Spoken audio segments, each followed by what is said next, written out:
Hey guys, so in this video we will talk about a very important concept in electromagnetic waves, that is our displacement current. Okay, so this current defines the origin of electromagnetic waves. Okay, so when we study about this current we will about to know how the electromagnetic waves are formed.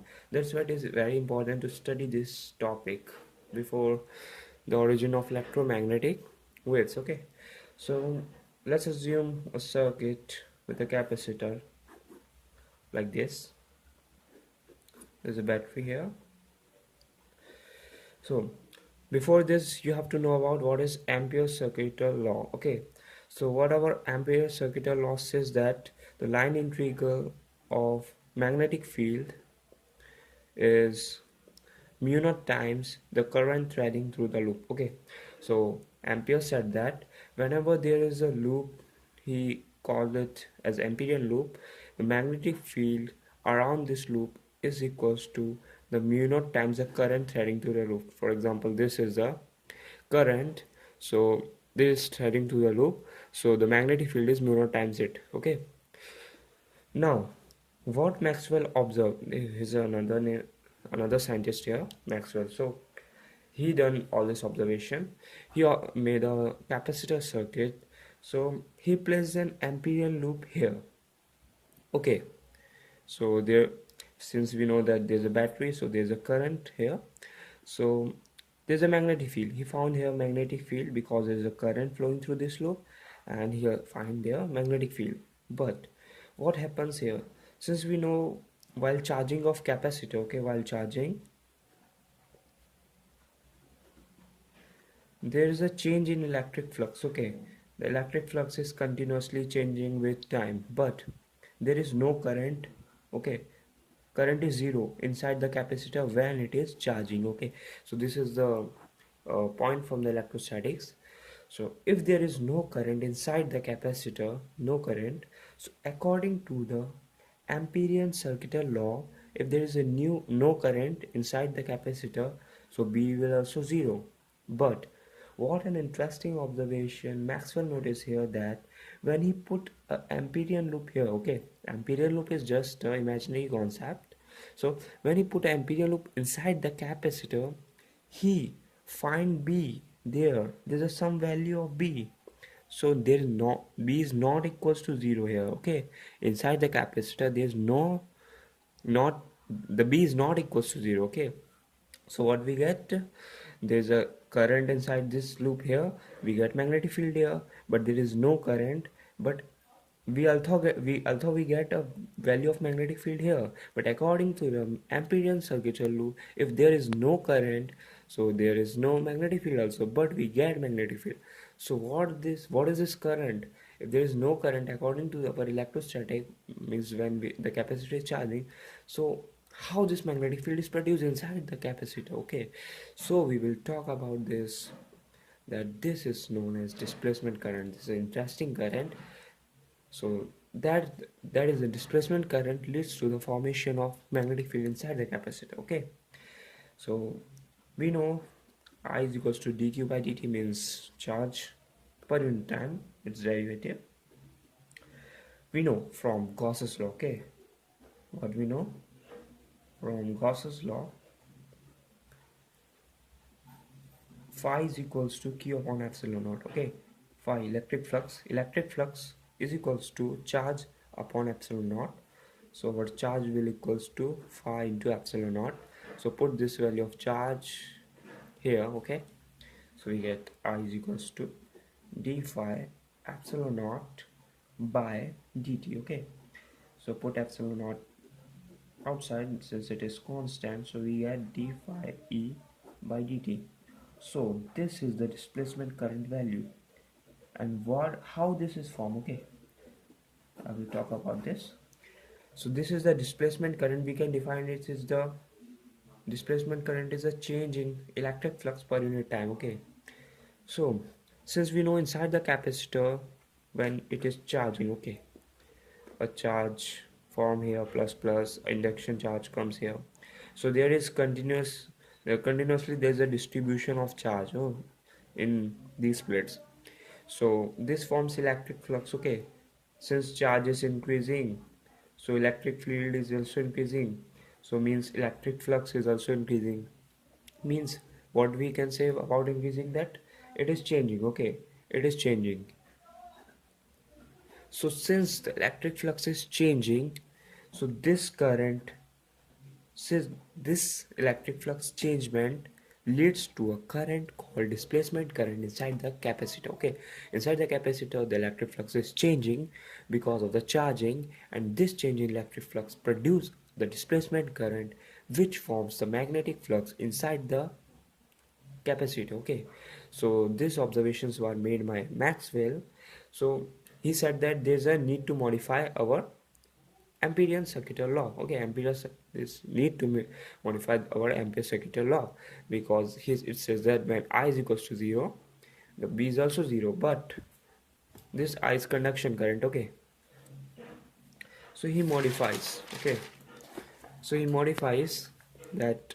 Now the Ampere circular law will be mu B dl line integral is equals to IC plus ID. Okay, where I is conduction current. Okay, conduction current. This point to note that inside the capacitor, okay, inside the capacitor there is no conduction current. Outside it, there is a conduction current, but inside there is no conduction current. There is displacement current, which leads to the magnetic field. So it modifies that the if IC is 0 but ID is not 0, there should be magnetic field. Okay, previously what Ampere said that if IC means I is 0, there is no B, but there is also another property called ID, which also should be 0 to B is equals to 0, but when the ID is not equals to 0, our B is not equals to 0. Okay, so we get this modify Ampere circuital law. So when Maxwell, after this experiment, made an interesting observation that change in magnetic field, magnetic flux, sorry, produce current. Yeah, we had studied electromagnetic induction. Change in magnetic field flux produce induced EMF, which leads to the induced current, and change in electric flux produce another current, that is ID, that we had encounter recently. So change in magnetic flux produce current, induced current. Change in electric flux also produce current, that is displacement current.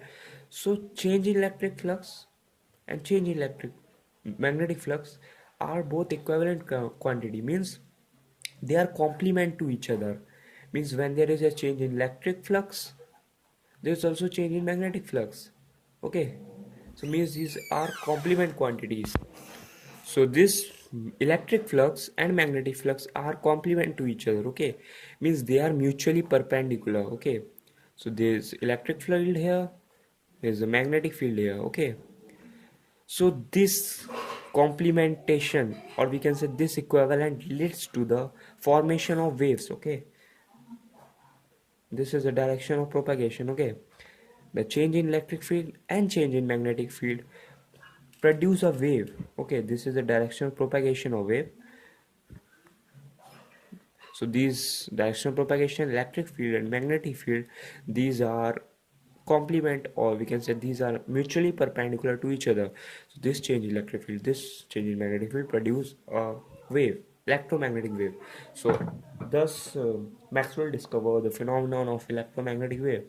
He also gives four equation, Maxwell's four equation, which are fundamental in the field of electromagnetism. Okay, these four equations are uh, electrostatics.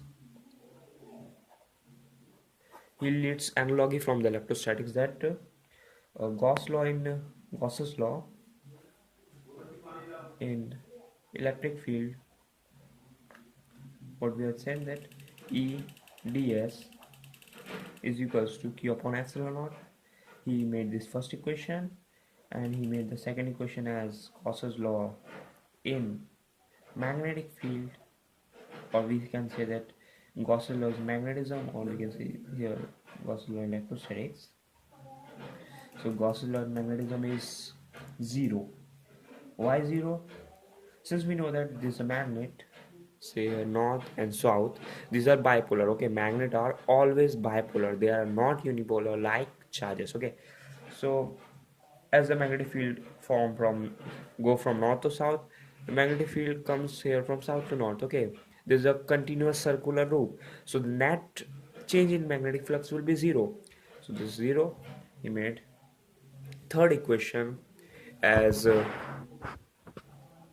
made the third equation as the modification of Amperian circuital law, that is we adjusted counter. Okay, this is his third equation. And our fourth equation is this. We know that from Faraday law of electromagnetic induction, E is equals to d phi by dt means change in magnetic flux induce EMF. So, and we also know from potential gradient that this is EMF. Okay, and this is electric field.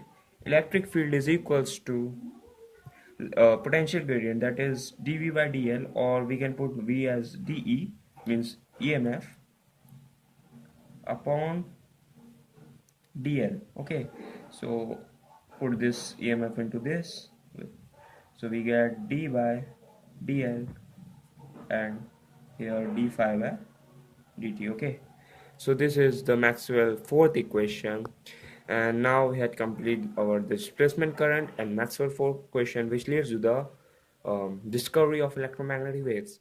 Thanks for watching, and please subscribe and share.